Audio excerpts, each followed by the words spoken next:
नमस्कार दोस्तों, मेरे YouTube channel DS mathematics classes में आपका एक बार फिर से स्वागत है।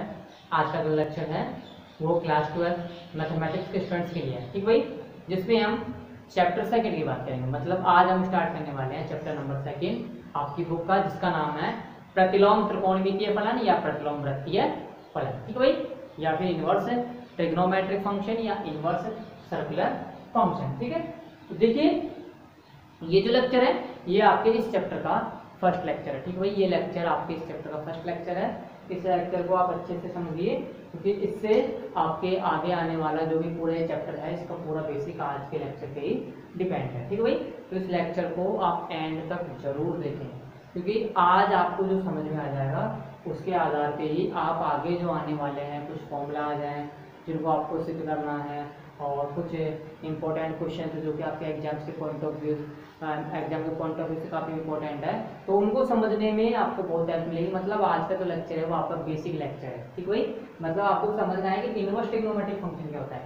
ट्रिग्नोमेट्रिक फंक्शन तो आपने समझ लिया, त्रिकोणमितीय फलन तो आप जानते हैं क्या होता है, लेकिन आपको आज समझना है, सबसे पहला लेक्चर है ये, फर्स्ट टाइम पे समझना है आपको कि इनवर्स ट्रिग्नोमेट्रिक फंक्शन क्या होता है, ठीक भाई। तो देखिए यहाँ पे इनवर्स आप देखिए कि प्रतिलोम त्रिकोणमितीय फलन या वृत्तीय फलन क्या होता है, ठीक है। तो देखो आपने कोई भी त्रिकोणमितीय फलन ले लिया, ठीक भाई।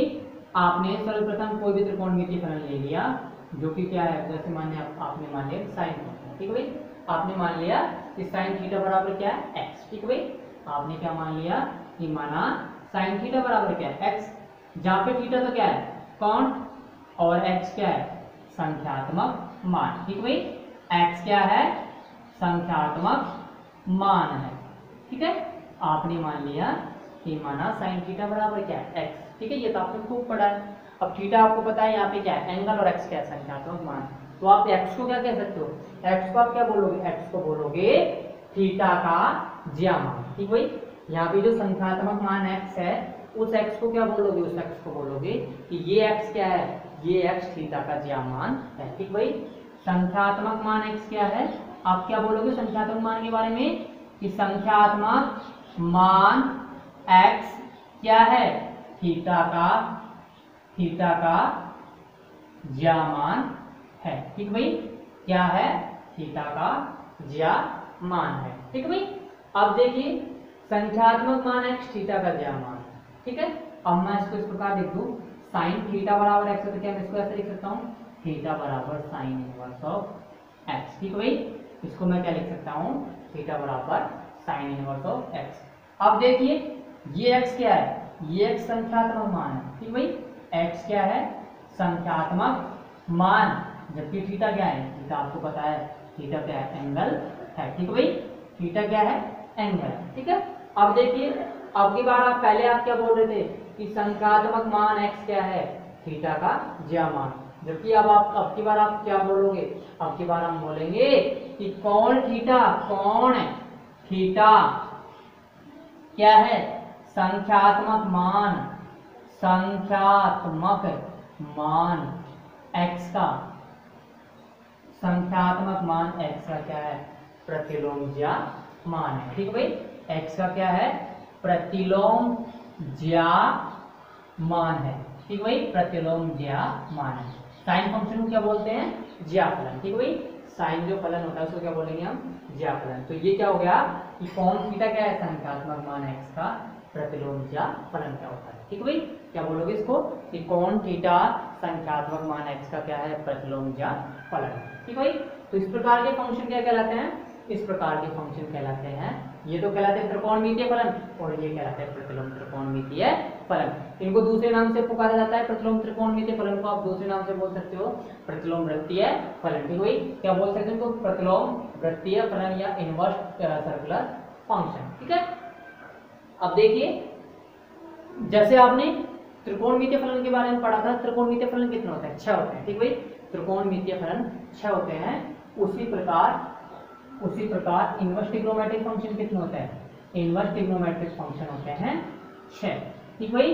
इनवर्स ट्रिग्नोमेट्रिक फंक्शन कितने होते हैं, इनवर्स ट्रिग्नोमेट्रिक फंक्शन होते हैं 6, ठीक है। तो देखो कौन कौन से इनवर्स ट्रिग्नोमेट्रिक फंक्शन वो देखिए, ठीक है।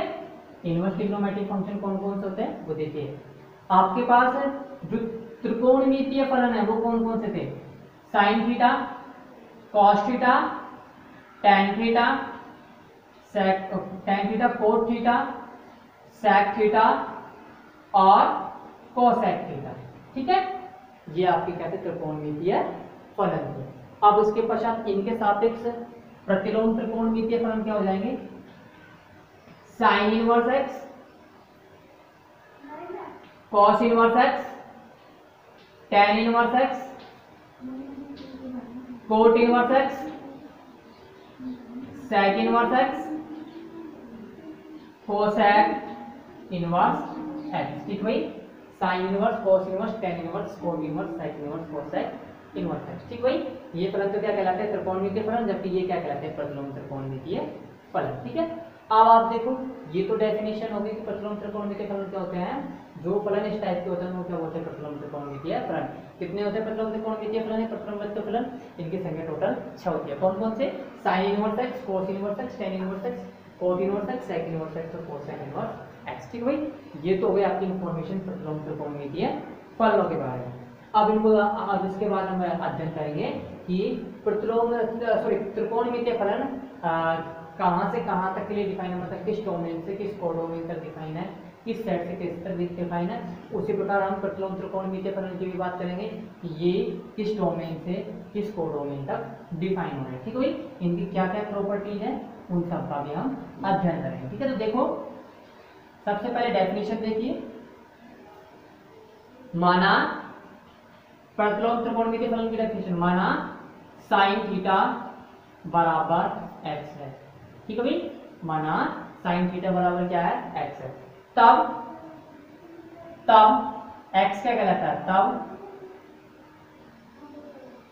एक्स, तब संख्यात्मक मान, तब संख्यात्मक मान एक्स क्या कहलाता है?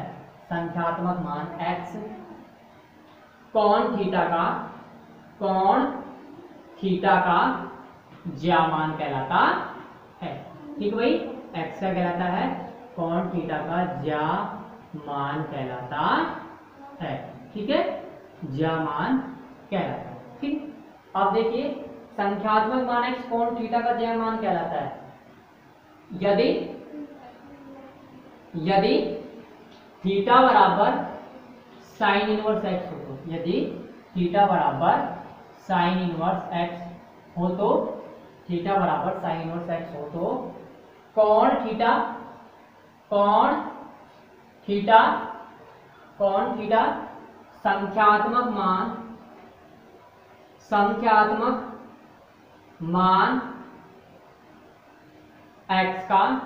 संख्यात्मक मान एक्स का प्रतिलोम ज्या कहलाता है। ठीक है भाई, क्या कहलाता है? प्रतिलोम ज्या मान कहलाता है। ठीक भाई, क्या कहलाता है? प्रतिलोम ज्या मान कहलाता है। ठीक है, तब तो कोण थीटा संख्यात्मक मान एक्स का क्या कहलाता है? प्रतिलोम ज्या मान कहलाता है। तथा इस प्रकार के फलनों को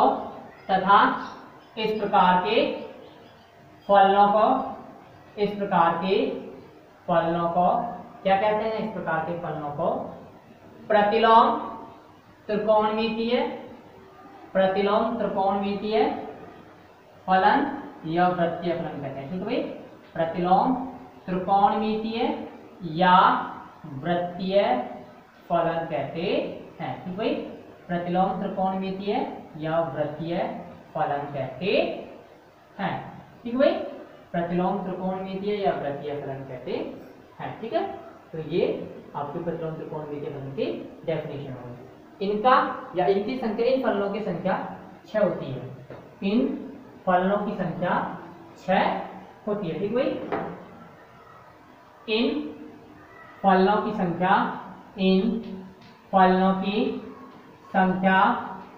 6 होती है, जो निम्न है। ठीक भाई, जो निम्न है। कौन कौन से हैं? Sign inverse x, cos inverse x, tan inverse x, cot inverse x,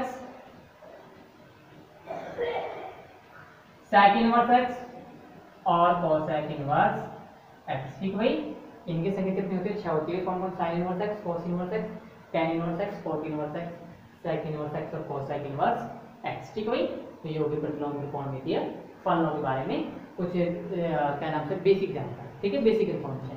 अब देखिए त्रिकोणमितीय फलन, सबसे पहले बात करते हैं त्रिकोणमितीय फलनों के प्रांत और परिसर के बारे में। ठीक भाई, त्रिकोणमितीय फलनों का प्रांत और परिसर देखिए क्या होता है। नेक्स्ट है आपका त्रिकोणमितीय फलनों का, त्रिकोणमितीय फलनों का प्रांत व परिसर। ठीक है भाई, त्रिकोणमितीय फलनों का प्रांत व परिसर। ठीक है, देखिए क्या होते हैं इनके प्रांत और परिसर। यहाँ पे तो हो गए त्रिकोणमितीय फलन। ठीक है भाई, टेबल बनानी है आपको। यहाँ पर तो आप लिख दीजिए त्रिकोणमितीय फलन का मान, यहाँ पे हो जाएगा प्रांत का मान और ये हो जाएगा परिसर का मान। ठीक है, तो देखिए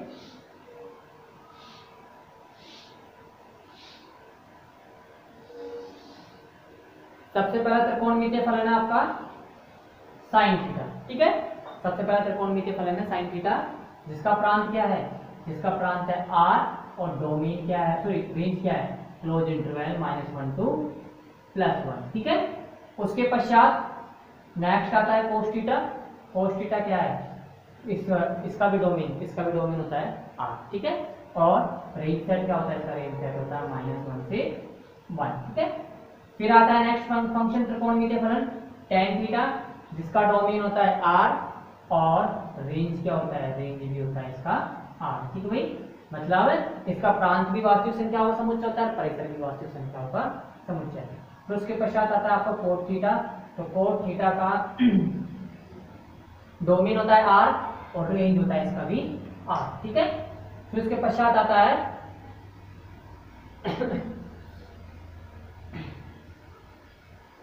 sec थीटा।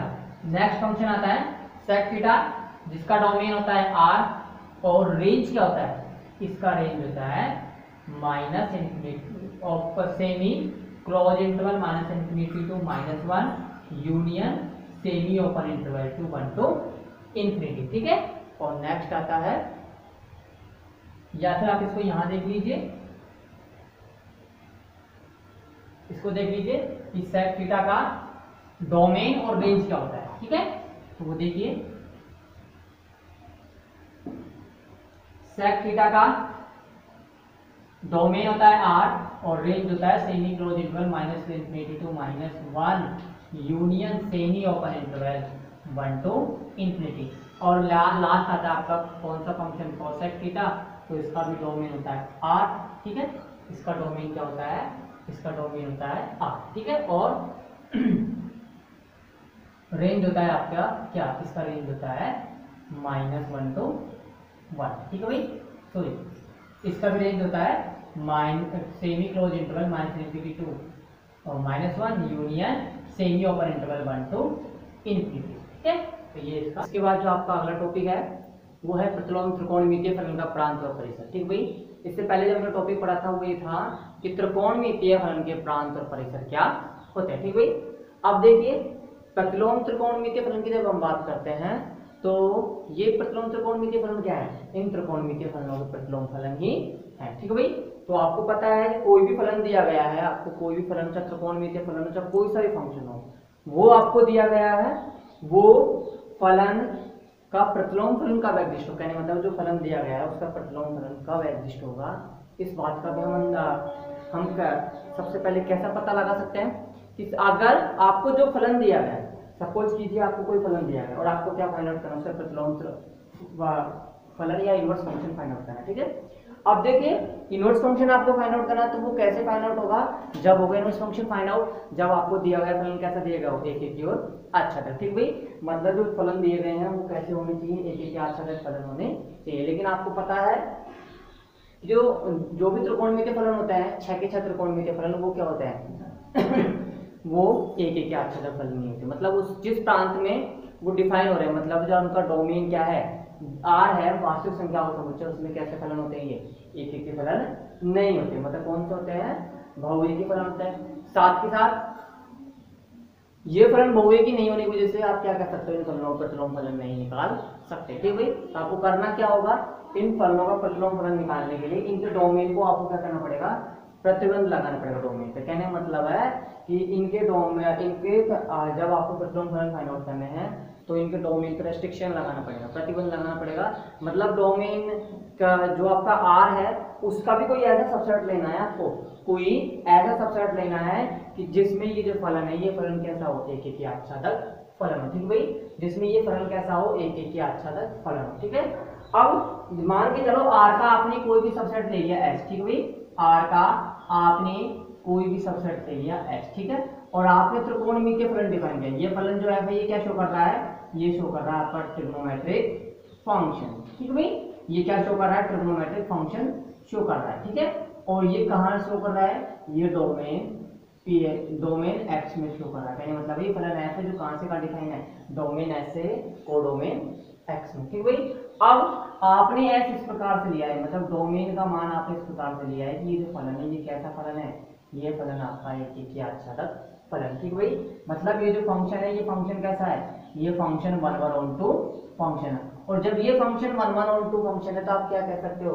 कि इसका इनवर्स फंक्शन या प्रतिलोम फलन कहाँ से कहाँ परिभाषित होगा, ये प्रतिलोम फलन परिभाषित होगा इस एक्स से, किसमें, एस में परिभाषित होगा। ठीक भाई, कहाँ से कहाँ परिभाषित होगा, ये एक्स से कैपिटल एक्स में परिभाषित होगा। ठीक है, मतलब और ये कब हो रहा है, जब ये फंक्शन खुद क्या है, ये फंक्शन खुद इस डोमेन में क्या है, एक एक ही आच्छादक है। और आपको पता है आर में तो फंक्शन एक एक आच्छादक ही नहीं है, तो आपको आर का प्रत्येक फलन, प्रत्येक त्रिकोणमितीय फलन के लिए आपको आर का कोई ऐसा सबसेट लेना होगा जिसके अंदर फलन कैसा हो, एक एक आच्छादक फलन हो। ठीक भाई, अब जब आप ऐसा सबसेट फाइंड आउट कर लोगे तो आप तो फिर क्या निकाल लोगे, आप उसकी सहायता से प्रतिलोम त्रिकोणमितीय फलन निकाल लोगे। ठीक है, तो उनके जो डोमेन होंगे वो डोमेन तो क्या होगी, उनकी जो डोमेन होगी प्रतिलोम त्रिकोणमितीय फलन का जो डोमेन होगा एक्स, वो क्या होगा, वो इस त्रिकोणमितीय फलन का रेंज के बराबर होगा। ठीक भाई, इस त्रिकोणमितीय फलन का जो रेंज होगा वही क्या होगा, उसका प्रतिलोम त्रिकोणमितीय फलन का डोमेन होगा। ठीक है, और इस प्रतिलोम त्रिकोणमितीय फलन का जो परिसर होगा वो क्या होगा,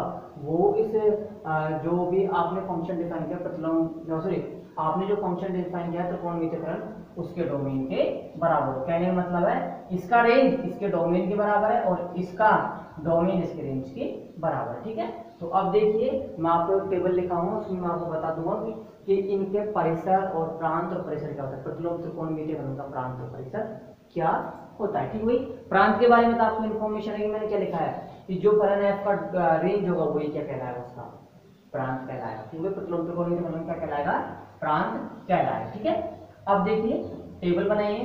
सबसे पहले आपको प्रतिलोम त्रिकोणमितीय फलन का प्रांत व परिसर। ठीक है, अब देखिए यहाँ पे तो आप टेबल में लिखिए, फर्स्ट जो कॉलम आएगा उसमें तो आएगा प्रतिलोम त्रिकोणमितीय फलन। ठीक भाई, क्या आएगा, प्रतिलोम त्रिकोणमितीय फलन। सेकंड आएगा इनका प्रांत और थर्ड आएगा इनका परिसर। ठीक है भाई, देखिए आपने फंक्शन ले लिया कौन सा, साइन इनवर्स एक्स, मतलब आपने त्रिकोणमितीय फलन, सॉरी प्रतिलोम त्रिकोणमितीय फलन कौन सा ले लिया, साइन इनवर्स एक्स। ठीक है, तो इसका प्रांत क्या होगा, इसका प्रांत होगा आपका, ये होगा क्लोज इंटरवल -1 to 1। ठीक भाई, इसका जो प्रांत होगा वो क्या होगा, वो त्रिकोणमितीय फलन sin x के परिसर के बराबर। साइन x का परिसर क्या होता है, क्लोज इंटरवल -1 to 1। और रेंज क्या होगा, इसका रेंज होगा क्या, इसका रेंज होगा क्लोज इंटरवल -π/2 to +π/2। ठीक है, तो ये इसका क्या होगा, परिसर हो गया। ठीक है, आप सेकंड फंक्शन लीजिए। सेकंड फंक्शन है आपका कोस इनवर्स x, तो इस कोस इनवर्स x का प्रांत क्या होगा, इस कोस इनवर्स x का प्रांत भी होगा क्लोज इंटरवल -1 to 1। ठीक भाई, और इसी प्रकार इसका जो परिसर होगा वो परिसर होगा क्लोज इंटरवल 0 to π। ठीक है, अब नेक्स्ट देखो उसके पश्चात थर्ड में आता है आपका कौन सा फंक्शन, tan इनवर्स x, मतलब प्रतिलोम त्रिकोणमितीय फलन कौन सा होगा, tan इनवर्स x होगा। अब इस tan इनवर्स x का डोमेन क्या होगा, इस tan इनवर्स x का डोमेन होगा R। या फिर आप ये कह सकते हो सेम ये होगा open interval minus infinity two plus infinity. ठीक है भाई, आर को आप किस प्रकार से लिख सकते हैं, आर को आप लिख सकते हैं ओपन इंटरवल के रूप में, जहां में जिसमें कहां से कहां तक की संख्या होती है, माइनस इन्फिनिटी से प्लस इन्फिनिटी तक की संख्याएं होती है। ठीक भाई, तो इसका डोमेन क्या होगा, इसका डोमेन होगा वास्तविक संख्याओं का समुच्चय आर। ठीक है, और इसका रेंज, इसका रेंज होगा open interval minus pi by to two plus pi by to. ठीक है भाई, इसका रेंज क्या होगा, इसका रेंज होगा open interval minus pi by to two plus pi by to. ठीक है, फिर आपका चौथा फंक्शन आता है कौन सा, ये आता है आपका कोट इनवर्स एक्स। ठीक है भाई, नेक्स्ट जो प्रतिलोम त्रिकोणमितीय फलन है वो कौन सा है, कोट इनवर्स एक्स। इसका जो डोमेन होगा वो डोमेन भी क्या होगा, इसका डोमेन भी वास्तविक संख्याओं का ही समुच्चय होगा। ठीक भाई, डोमेन क्या होगा, इसका वास्तविक संख्याओं का समुच्चय होगा।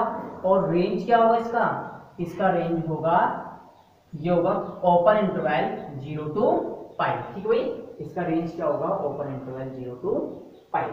फिर इसी प्रकार नेक्स्ट फंक्शन है आपका प्रतिलोम, नेक्स्ट आपका प्रतिलोम त्रिकोणमितीय फलन कौन सा, सेक इनवर्स एक्स। ठीक भाई, नेक्स्ट कौन सा है आपका सेक inverse x.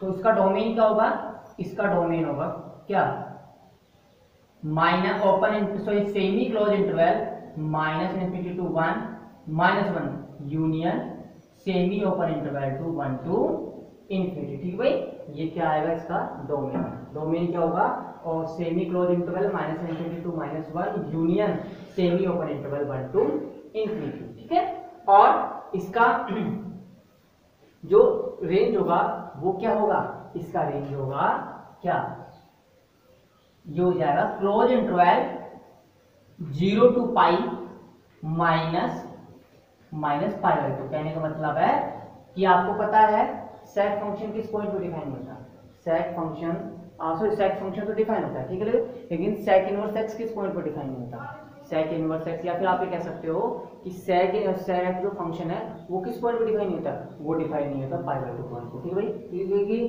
Pi by to पर कोस की वैल्यू कितनी होती है ना, 0, मतलब कोस पाई बाई टू की वैल्यू कितनी होती है, 0। जब कोस पाई बाई टू की वैल्यू 0 होती है तो सेक पाई बाई टू की वैल्यू क्या होगी, सेक पाई बाई टू की वैल्यू होगी इनफिनिटी। ठीक है भाई, तो उस पॉइंट पे वो डिफाइन नहीं होगा। तो कहने का मतलब है इस जो आपका जो फंक्शन है सेक इनवर्स एक्स, उस सेक इनवर्स एक्स का डोमेन तो यही है, लेकिन जो रेंज है उसमें क्या करना है, इस क्लोज इंटरवल 0 से पाई में कौन सा पॉइंट शामिल नहीं हो रहा, इसमें पाई बाई टू शामिल नहीं हो रहा। ठीक भाई, कौन सा पॉइंट शामिल नहीं हो रहा, ये पाई बाई टू शामिल नहीं हो रहा। ठीक है, अब लास्ट आता है आपका कौन सा फंक्शन, कोसेक इनवर्स एक्स। ठीक है, देखिए लास्ट फंक्शन है आपका कोसेक इनवर्स एक्स। ठीक है, कोसेक इनवर्स एक्स है तो इसका भी डोमेन क्या होगा, इसका डोमेन होगा semi close interval minus infinity to minus 1 union semi open interval 1 to infinity. ठीक है, और आपको पता है इस साइन फंक्शन का डोमेन कितना होता है, माइनस पाई बाई टू तो प्लस पाई बाई टू। ठीक है भाई,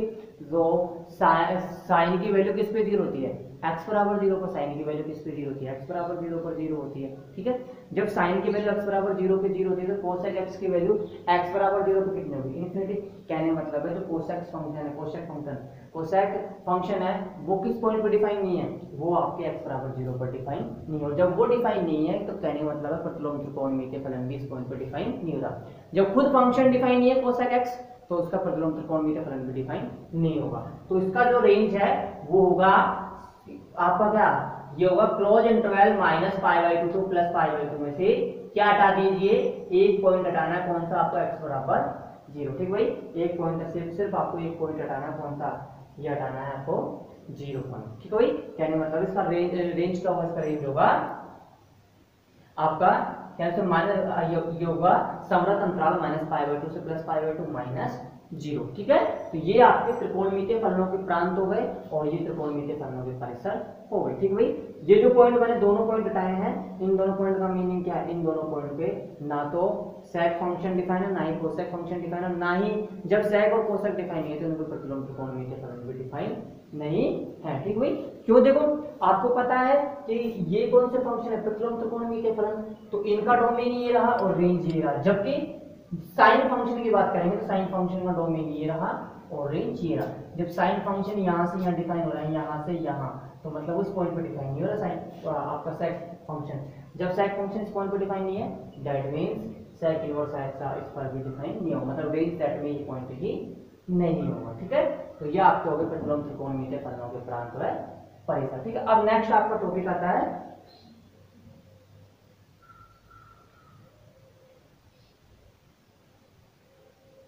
नेक्स्ट है आपका डेफिनेशन। ठीक है भाई, नेक्स्ट है आपका प्रतिलोम त्रिकोणमितीय फलन का मुख्य मान। ठीक है, प्रतिलोम त्रिकोणमितीय फलन का मुख्य मान। ठीक है, तो सबसे पहले डेफिनेशन लिखिए। नेक्स्ट आपकी नेक्स्ट डेफिनेशन है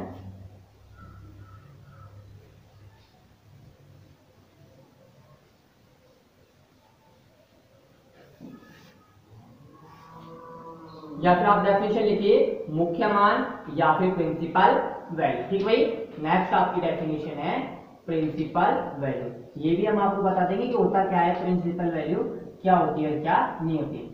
आपको नए नए जो डेफिनेशन पढ़ने को मिलेंगे और नए नए फॉर्मूलाज मिलेंगे, उनको सब मैं बता दूं कैसे रिलेटेड है, कैसे उनको आपको प्रूफ करना है और किस प्रकार से उनका वो ड्राइव हुए, कहने का मतलब है उनकी उत्पत्ति किस प्रकार से हुई है। ठीक है भाई, अब देखिए इसकी डेफिनेशन क्या है या मुख्य मान की। तो देखिए किसी भी प्रतिलोम त्रिकोणमितीय फलन का वह मान, किसी भी प्रतिलोम त्रिकोणमितीय फलन का वह मान जो उसकी मुख्य शाखा में स्थित होता है क्या कहलाता है, प्रतिलोम त्रिकोणमितीय फलन का मुख्य मान कहलाता है। ठीक भाई, क्या कहलाता है, प्रतिलोम त्रिकोणमितीय फलन का मुख्य मान कहलाता है। ठीक है, तो देखिए डेफिनेशन की डेफिनेशन है किसी भी प्रतिलोम त्रिकोणमितीय फलन का, किसी भी डेफिनेशन इसकी किसी भी प्रतिलोम त्रिकोणमितीय फलन का वह मान, किसी भी प्रतिलोम त्रिकोणमितीय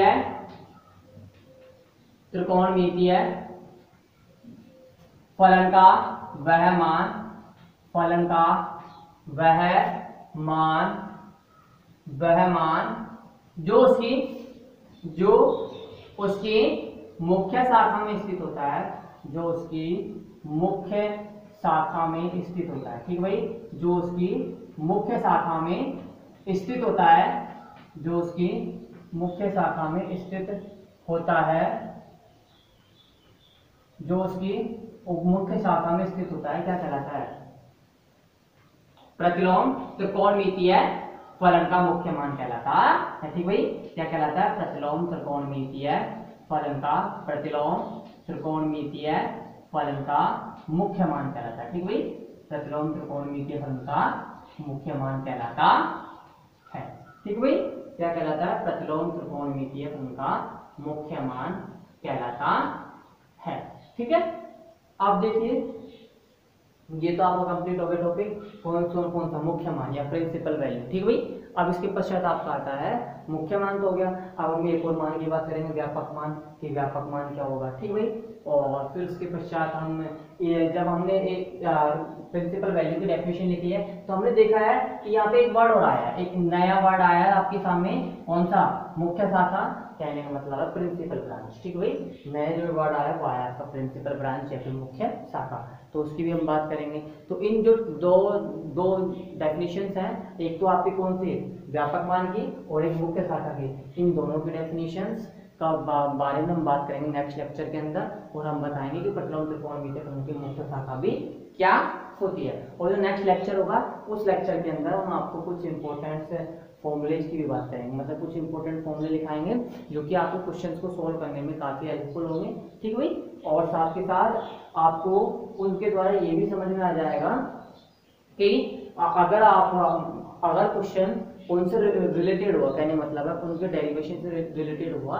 तो आप उसको किस प्रकार से सिद्ध कर सकते हो या नहीं कर सकते। कहने मतलब है आपको कुछ क्वेश्चन ऐसे होंगे जिनको आपको सिद्ध करना होगा, तो वो उनको सिद्ध करने के लिए आपको किसकी हेल्प चाहिए, उनको सिद्ध करने के लिए आपको जो फॉर्मूले लिखाएंगे उनके डेरिवेशन की हेल्प की जरूरत पड़ेगी। ठीक भाई, तो मैं आपको नेक्स्ट लेक्चर के अंदर फॉर्मूलाज लिखाऊंगा और उनके डेरिवेशन भी लिखाऊंगा कि वो किस प्रकार से उत्पन्न हुए, और साथ ही साथ ये दो डेफिनेशन है जो कि इंपॉर्टेंट है, एक तो व्यापक मान और दूसरी मुख्य शाखा, इसके भी हम नेक्स्ट लेक्चर के अंदर बात करेंगे। आज का जो लेक्चर है वो यहीं पे कंप्लीट होता हुआ, धन्यवाद।